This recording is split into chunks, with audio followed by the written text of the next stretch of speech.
Good day, mates and matettes, and welcome to another Fishing for Icebergs tutorial. This episode we are continuing on from where we left off with the basic dropper trap to look at some of the more advanced traps that you can make using the shards mod. If you would like to go back to the previous video, there will be a link in the description. And as you can see, this trap has been busy at work and has been hugely effective in producing resources. Now, all of the traps in today's episode are made using the red power systems shown in the last video, but all are interchangeable with the setup explained in the last video using Buildcraft. Now, the first system that I am discussing today involves the turrets added by the portal gun mod. Now, these turrets are very effective at killing mobs and neutral creatures. However, they do have disadvantages. Now, no spawn traps work with Endermen, especially these ones, because they just teleport when they're on low health. So I'm sorry, you're just going to have to find them and farm them the normal way with a sword. Ranged mobs cannot be farmed in the turret trap.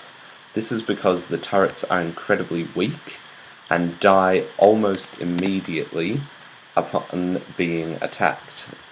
If I just spawn a skeleton in here, you'll see that it quickly locks onto and attacks the turrets, and the turrets cannot defend themselves against this and die out. Now, the trap shown here is the basic turret trap. It essentially has a line of turrets up here, and what the turrets do is they fire down at whatever enemy or mob spawns out of your soul shard. Today, for this basic one, we've just got chickens. As you can see, the chickens die very quickly. There is one problem with this particular setup, and that is being shown very clearly by these two little chickens over here. The turrets cannot aim down infinitely, and so if the chickens stay close enough to the wall, they cannot be killed. Now, chickens are stupid, so inevitably they move out there, but if you want to combat this problem, you can also use either a wall, or as is shown here, the water effect.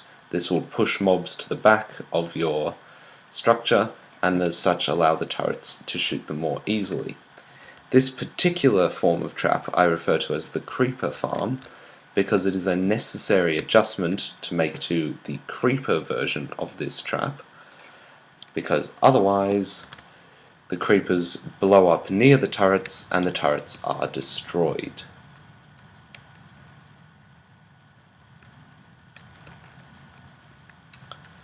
And there you go. And as you can see here, the amount of resources being produced stacks up very quickly in both of these forms of the trap. Slightly slower with the creeper trap, but that is mostly based on drop rates rather than any fault of the trap itself. However, these traps are not as fast as the standard drop trap, which produces an ungodly amount of resources. The main advantage of this sort of trap is its size. Seeing as it's so much smaller and so much shorter than the standard drop trap, it is much easier to fit into your base without either burying deep underground or having a ugly massive tower. Now, if we move on, the next trap I'm looking at is the water trap, which is designed specifically for blazers. Now, blazers do not work with any of the types of traps that I've shown you so far. They float very softly downwards, so they are not affected by fall damage, and they have a ranged attack which is capable of destroying the turrets. However, they are also highly allergic to water, so you can essentially just drown them. Just get them to spawn and they will fall straight into any pool of water that you have placed, at which point they'll die. It's that simple.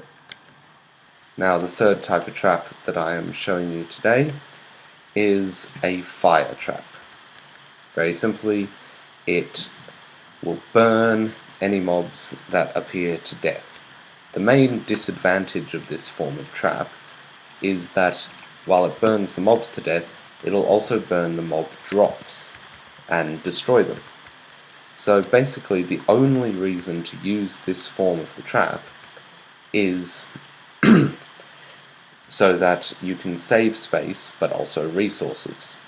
However, an important thing to remember is that both flying and jumping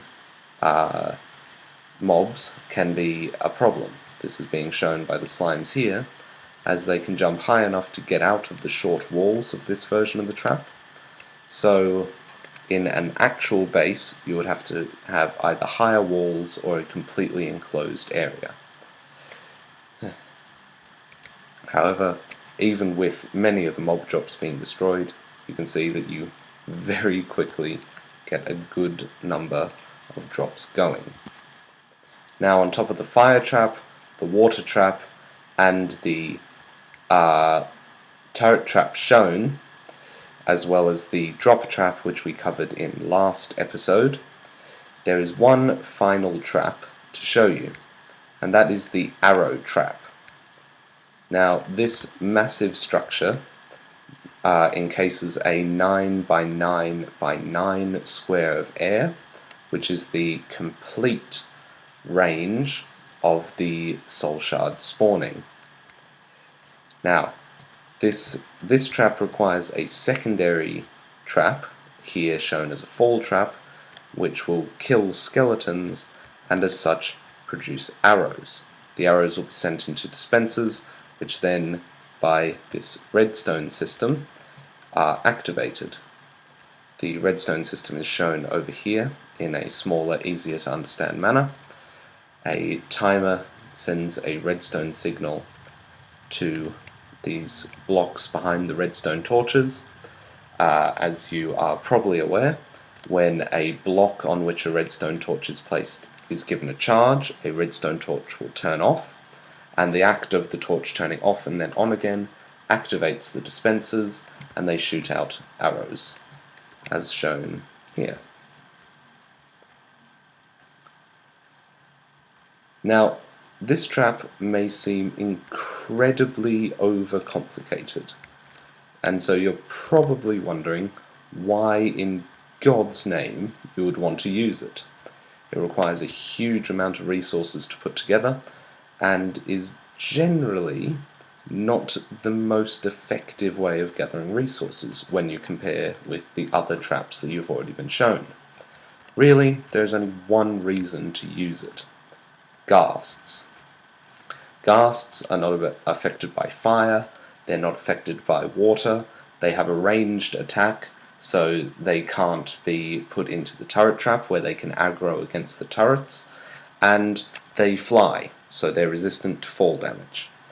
So in the end, you need a new type of trap which would allow ghasts to be contained and then killed in a way that neither causes them to aggro against their killer, nor allows them to escape death in some other manner. As you can see, inside this structure they are completely encased, they do not spawn outside it, and if we now remove this redstone torch, you can see that the arrows are very, very quickly fired, and the ghasts begin to die.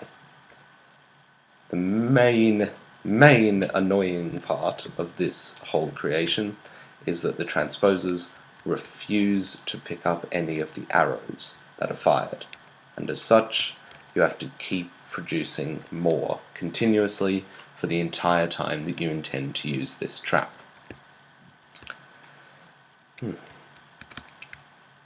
And so, once again, that is it for another episode of Fishing for Icebergs. If you would like anything clarified from this episode, please let me know in the comments below. If you have any recommendations for future episodes, please let me know that as well. If you have liked this episode, please press all the appropriate buttons, and I will see you next time. Have a good one.